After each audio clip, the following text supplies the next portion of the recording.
Hello friends, welcome back to my channel. Today we are talking about books, one of my very favorite topics to discuss. I have never done a video like this before, but I thought it would be fun because the more that I share with you guys what I'm reading, the more you have questions, and I think potentially in the future we're going to add like a little book club. I'm working on all of that. But you guys seem to really enjoy books as much as I do, and so I just thought it would be fun to once a month. This is just kind of like a bonus video basically. You know, maybe do that on Facebook or something like that. I am starting to post a lot more on Facebook and do some lives and stuff like that. So if you are on Facebook, I'm just this gathered nest. I'll leave a link down below in the description box, but I'm starting to try to put some more content there and some different things so that it's not the same content across Instagram, YouTube, and Facebook. There's some different little things in each of them. Today, we're gonna talk about what I read this month. I'll keep my thoughts fairly brief on each one, just let you know whether or not I enjoyed it and whether or not I would recommend it. I just feel like I should go ahead and remind you that I pretty much exclusively read nonfiction. For myself, I obviously read fiction books to the kids, but I pretty much read exclusively nonfiction for myself. You know, one of these days, maybe when I run out of nonfiction, I'll start adding in fiction books, but for right now, nonfiction is just, it has my heart, and I have a really hard time. My brain tells me that I'm wasting my time reading a fiction book for myself, because I'm like, if it's a historical fiction, then I'm like, just go read a nonfiction book about like what actually happened. I don't need like historical fiction. I don't know. I'm a little strange like that. So again, want to like give the disclaimer that if I'm reading a book, it does not mean it's because I endorse the person who wrote it or their message or any of that kind of stuff. I'm going to share with you guys as I read it what I thought about it. But I read a lot of things, and I'm not the kind of person that just sits in a little box of like only reading books that apply to my, like that agree with my thoughts on things. I like to read things from all different perspectives. So I read A Woman of No Importance by Sonia Purnell, and I have to tell y'all that I don't know why I was like a little hesitant with this book to pick it up and read it, and I ended up absolutely loving it. Absolutely loving it. Y'all already know that I really enjoy learning about history, particularly right now. I've really just into US history and like World War II and Vietnam and Korean War, and like kind of learning a lot of things, filling in gaps for myself that I didn't ever either learn or pay attention to in school. But what I really love are the like outlier stories, the ones that didn't make it into academia and in terms of what we teach kids about and things that I had no idea about. So A Woman of No Importance. Again, this is a true story. In 1942, the Gestapo sent out an urgent transmission. She is the most dangerous of all Allied spies. We must find and destroy her. The target in their sights was Virginia Hall, a Baltimore socialite who talked her way into Special Operations Executive, the spy organization dubbed Winston Churchill's Ministry of Ungentlemanly Warfare. She became the first Allied woman deployed behind enemy lines, and despite her prosthetic leg, helped to light the flame of the French resistance, revolutionizing secret warfare as we know it. It goes on to explain how she established spy networks. She would bring weapons down from the sky that they would drop, and she had this whole like infrastructure that she helped set up and helped the French resistance. What I found really fascinating about her life and her story was that she was born into a middle to upper class family in Baltimore. She was an American, and she didn't want the traditional path. You guys know I'm all about like the breaking out of the boxes, right? She didn't want the traditional path of life. And the path her mother wanted for her was to get married, marry another sort of socialite man, and have kids and all that. And she didn't want that. And her story is so fascinating. And she ended up driving an ambulance in France, and then eventually joining the SOE. And as it all plays out and you learn about the things that she was responsible for, I mean, she truly was one of the most feared and hunted down spies that the Nazis were looking for. They wanted to know who this woman was who walked with a limp. And her story is incredible. It's such a fascinating story. One that honestly, when my girls are a little older, I definitely want to add to their reading list. It was one of those books, and this is part of what I love about a really well-written nonfiction book, is that it gives you information. It's not without a lot of really good information, but it's told in a way that it keeps keeps it interesting, and it doesn't become like this dry, just like, and then this happened, and then this happened, and then this happened. It's told in a way that keeps you like kind of on the edge of your seat, if you will. But loved this book. I absolutely wholeheartedly recommend this book. Definitely check that one out. All right, the next book I read is called Hillbilly Elegy by J.D. Vance. And again, this book, I'll just read you a little bit of a description about the book. Hillbilly Elegy is a passionate and personal analysis of a culture in crisis, that of white working class Americans. The decline of this group, a demographic of our country that has been slowly disintegrating over 40 years, has been reported on with growing frequency and alarm, but has never before been written about as searingly from the inside. J.D. Vance tells the true story of what social, regional, and class decline feels like when you were born with it hung around your neck. I finished this book in one day. I could not put it down.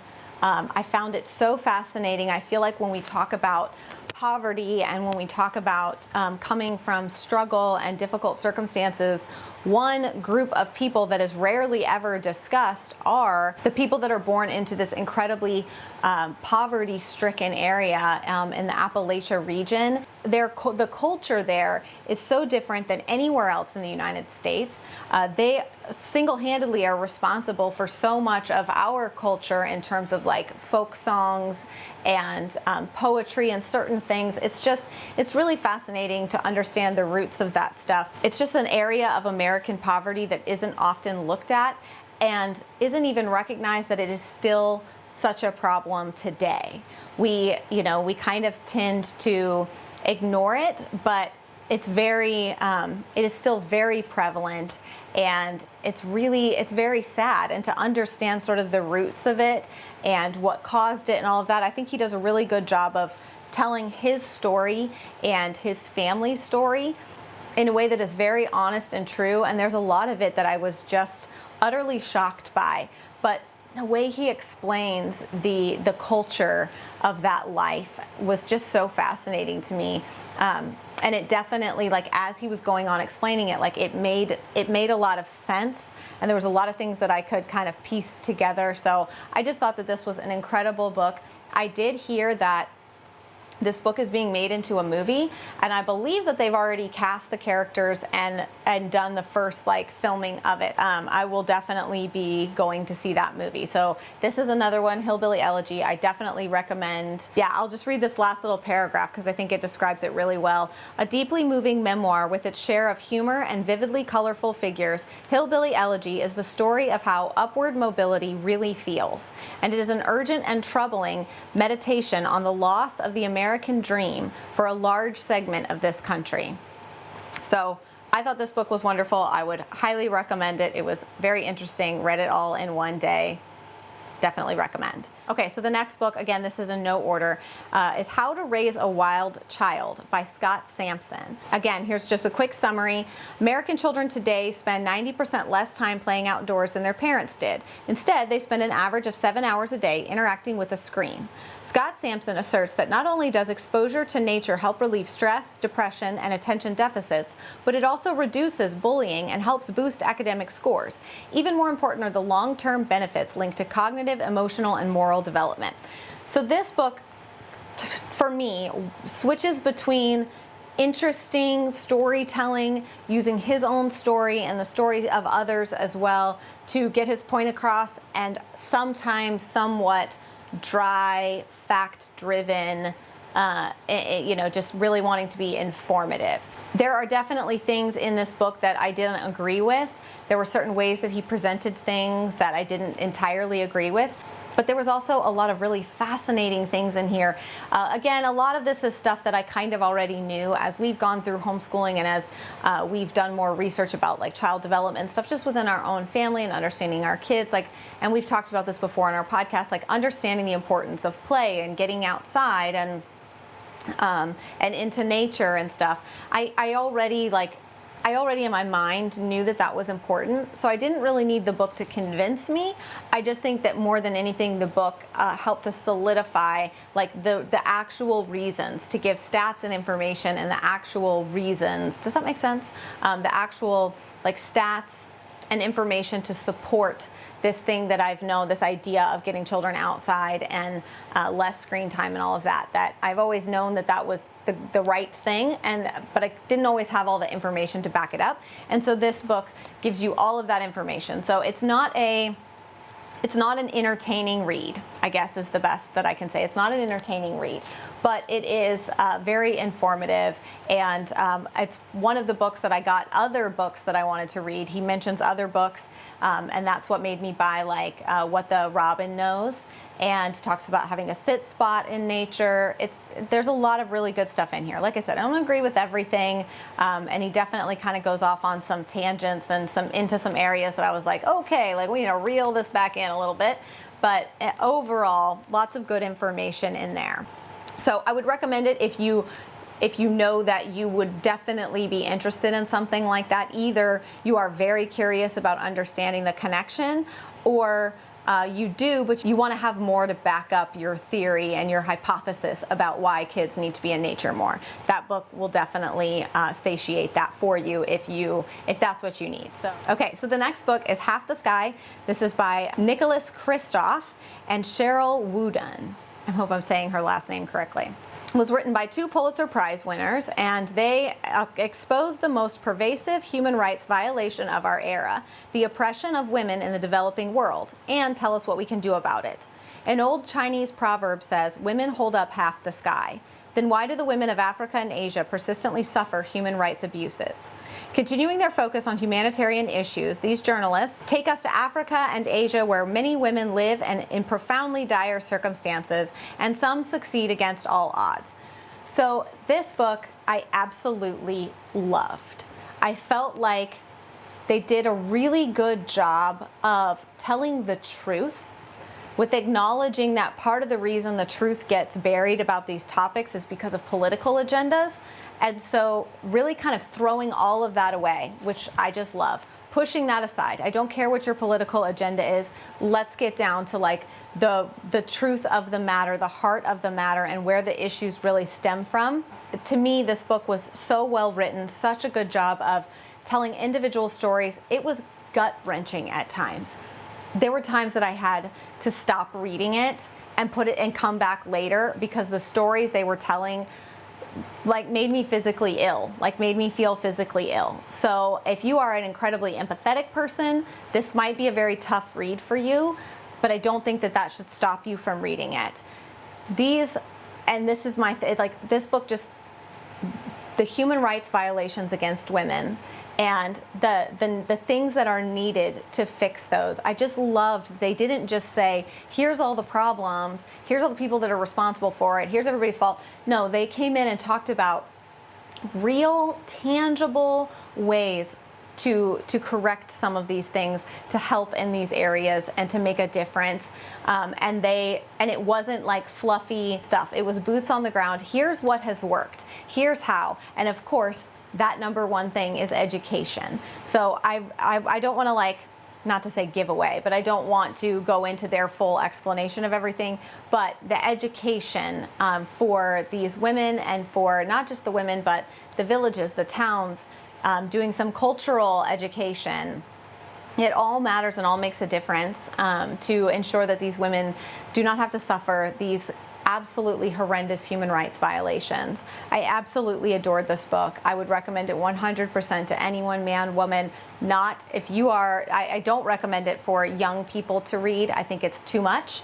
I'm somebody that thinks there's a really good balance between preparing our children for the realities of the world and protecting their childhood while they are still children. So this isn't one that I would not have either of my daughters read it, not until probably late high school, maybe senior year of high school. I would potentially have them read it, but not before that, because it really is, there's so much incredibly disturbing information in there. But I do think for those of us of a voting age, for those of us of an age to do something about it, then I definitely think that it's a 100% necessary read. In fact, I told my husband that I was adding it to his list of books that I really, really wanted him to read, because I don't think that equipment you have below your pants should make a difference as to whether or not you care about these human rights violations. So, such an incredible book. Can't recommend it enough. The next book I read was called Atomic Habits, and this one is by James Clear. So I went through a spell where I was really into self-help stuff.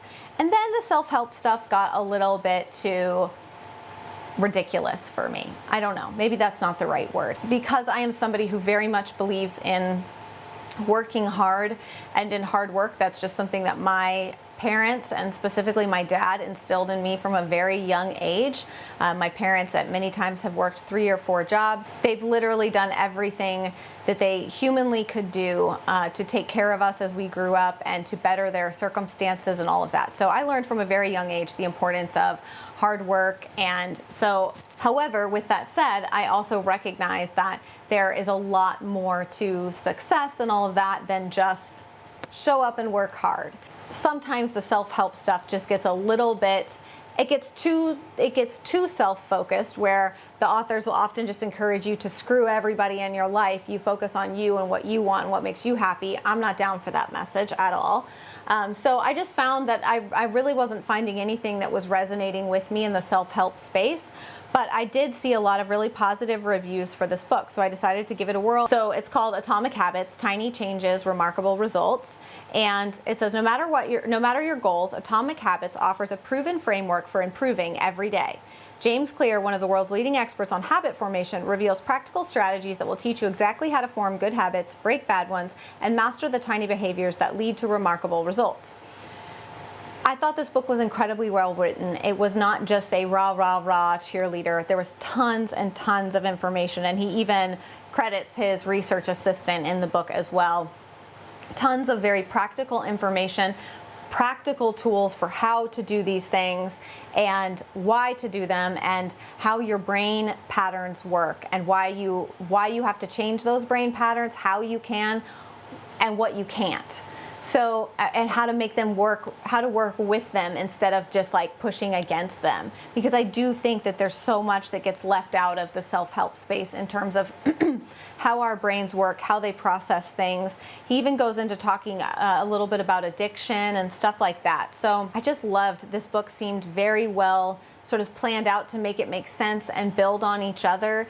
And as somebody who has just kind of, like I said, sort of turned away from a lot of the self-help stuff, I found that this book brought me back to a place of feeling like, okay, there are resources, there are things that I can do to make myself function better.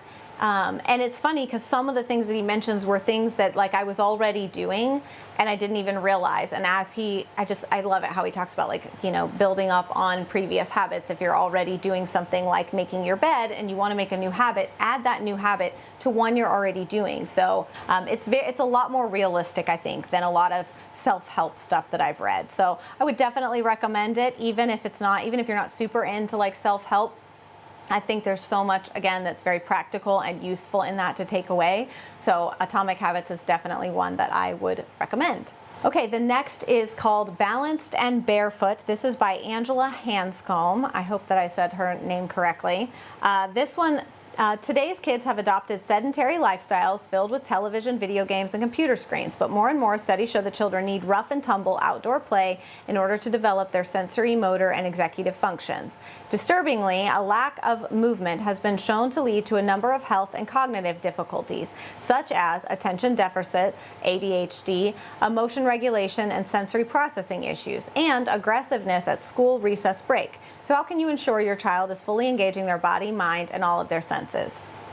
And there's more explanation, but this book was kind of a little more, so the other book, How to Raise a Wild Child, was very much focused on nature, outdoors, just that very, very specifically. Whereas this book, Balanced and Barefoot, is a little more focused on very practically, if your kids are in school all day and that sort of thing, like where the problems lie, how we can address them.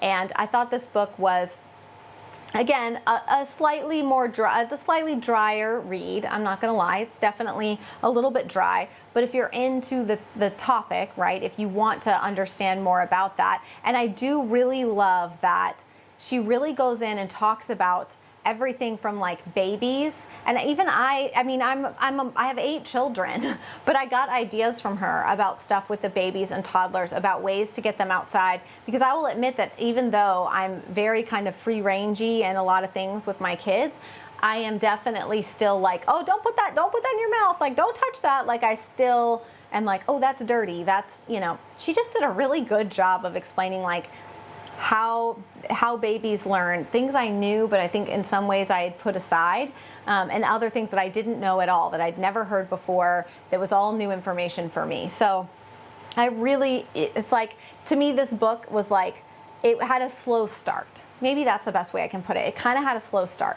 I had a little, like I started reading it and then I put it down for like 2 weeks. And then finally picked it back up because I was like, I want to finish it. I want to finish it. I don't like having unfinished books.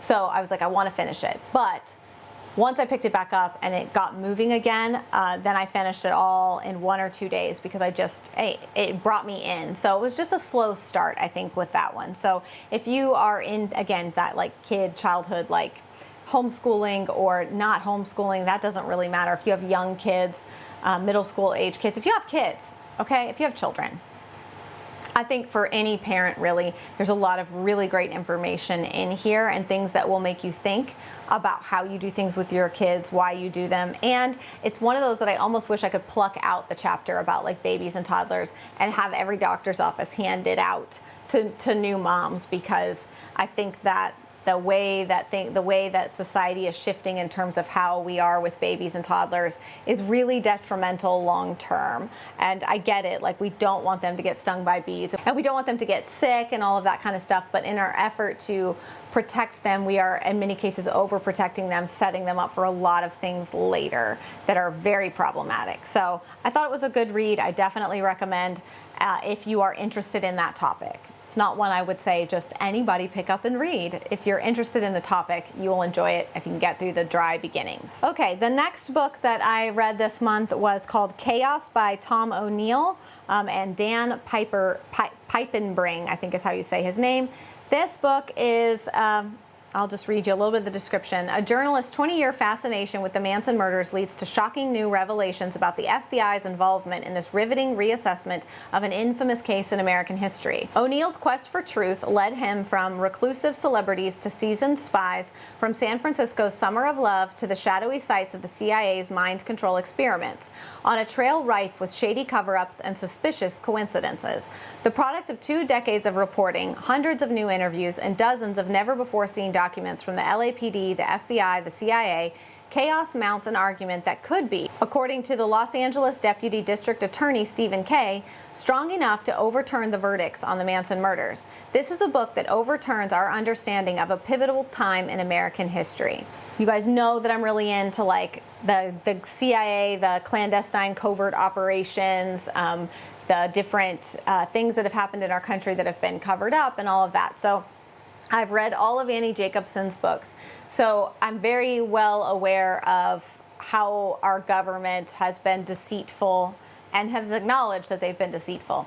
So this book was really interesting to me because I didn't know a lot about the Manson murders. I tend to very much move away from that type of content because it's deeply disturbing to me. So it's just one of those things that like I don't really feel like I want to know more. However, this book very much intrigued me as it married something I'd already been reading and learning about, which is the CIA and MK Ultra and them using LSD for mind control, all things that they've acknowledged and admitted they've done and exist. I'm not making any of that up. It's all things they've acknowledged. And now, obviously, my initial thought was like, if this guy's trying to make a case that like Manson is innocent, I don't want to have anything to do with that. And that's not it at all. It's not that these people did not commit these egregious crimes. It's whether or not our government was using this family as guinea pigs, potentially, to test the effects of LSD and mind control and all of that, which was all part of the MK Ultra. So there's a lot of, like they say, very, very coincidental ties with people and information, and it's very disturbing. So this book, again, if you are not somebody that can handle that kind of stuff, This book really upset me. It was hard for me to read, especially the first, I don't know, quarter of it, where they really go back through the Manson murders and how it all played out and how everything happened, and they sort of retell and talk about it. I found all of that deeply disturbing, and it was at times very hard for me, and I would have to stop and again just walk away and come back later, because it gave me nightmares. It made me jumpy, and that is, we've talked about this before, like I'll go on benders where I'll listen to a lot of true crime or something. It will give me a ton of anxiety, and I'll stop doing it for a while, and then I'll go back to it and I'll go through the cycle again, because apparently that is the kind of depravity that I like to participate in. I like to torture myself with that. So, however, this book again it was something that I was very interested in because of the ties with the CIA and understanding those operations. So I would recommend it if you are interested in that type of content, if you are interested in the clandestine operations, if perhaps for some reason you're strangely interested in the Manson murders. I would recommend it for somebody who wants to know more, wants to understand more. I think that if you are, like I said, a very deeply empathetic person, or this type of thing isn't something that you normally read, you don't do true crime, then I would just stay away from it, because in this case, like, you don't need to know all of this. And there is no smoking gun at the end. There's no conclusion that says definitively, like, yes, this is true. You are really left to make what you will of the information that he was able to dig up. Now, this reporter, the way that the story is told, it's talking a lot about himself and like the process of this, because it was an over 2-decade process, 21 years of him investigating on this case. And he tells you how it started from the idea of a magazine article that he was writing for Parade magazine, I think. I might be screwing that one up, but it's been a little bit since I finished this book. This article he was writing, it ended up morphing into an entire book, of which he lost the book deal because he didn't turn the book in. They extended his contract, extended it, and he still never turned it in. So he lost his book deal, then he had to go get another one. So he talks a lot about his own journey in this too, and like where he was struggling and wanting to give up. So I do think that brings some humanness to it, because you're hearing someone's story. A book could have been a lot shorter if it was just like facts and information. But I didn't mind the sort of personal telling of his own story. I read some other reviews of the book, and I saw for some people they just didn't like that at all. They wished it hadn't been in there. They don't care about what the author was going through. I kind of liked it. I liked having a little bit of his story. And again, this book, so Chaos, I would recommend if you are interested in any of those topics. I liked the book. I felt that, like, overall, I liked the book. The whole story is just kind of fascinating and interesting. So if you're into that, you'll like it. Otherwise, it's not one that if you don't care about that stuff, if you're not already interested, I'm not sure that that's the one that I would pick up and start with. But if you are, then I think you'll like it. And then the last book I'm going to talk about is called Catch and Kill by Ronan Farrow. This one, I'm not sure that I have not finished it. So I wasn't sure if I was going to mention it or not, but I honestly don't know if I'm going to finish it. So I'm kind of hoping that by bringing it up, maybe one of you will have read it, and you can tell me if it is worth my time to finish. Maybe my problem is that I'm listening to it on Audible. He reads it. However, he does attempt to do the voices of the different characters. And as you can imagine, obviously it's nonfiction, so when I say characters, I just mean people involved in the story. His attempt at doing accents, particularly of women, is almost like a little like repulsive. Like, I have a little bit of a hard time. Maybe I need to get the physical book and not listen to this on Audible, because again, his sort of impersonations make it almost impossible for me to listen to. Like, I just keep like rolling my eyes and not even hardly paying attention, because he's doing these over the top impersonations that to me just don't even feel like, I don't know how to explain it. The topic is interesting. Obviously, I want to understand more about this entire situation. And as I understand it, there's this book and then maybe another one. I might be messing that up, but this is a topic that's very fascinating to me, and I do want to get the information, but I just can't get past the narration. So somebody tell me, should I push through the narration and finish Catch and Kill, or I'd hate to, like, I don't want to buy it again. Like I've bought it on Audible, so now I don't want to go buy the physical copy unless somebody tells me like, no, it's that good, just go buy the physical copy, or push through and just listen to it on Audible. I don't know. If you've read it, let me know your thoughts down below in the comments. But for right now, Catch and Kill by Ronan Farrow is one that is sitting in my have started but don't really want to finish pile because it's obnoxious. All right, guys, that is it in terms of the books that I read this month.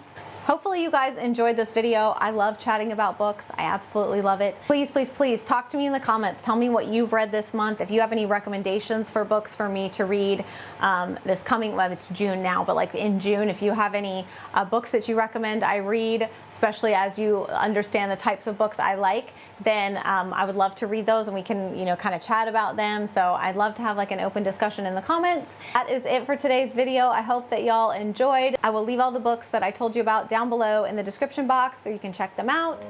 And I will see y'all again very soon. Bye.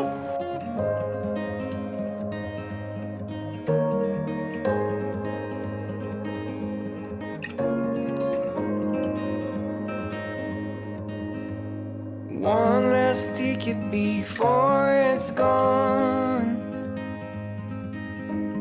One last summer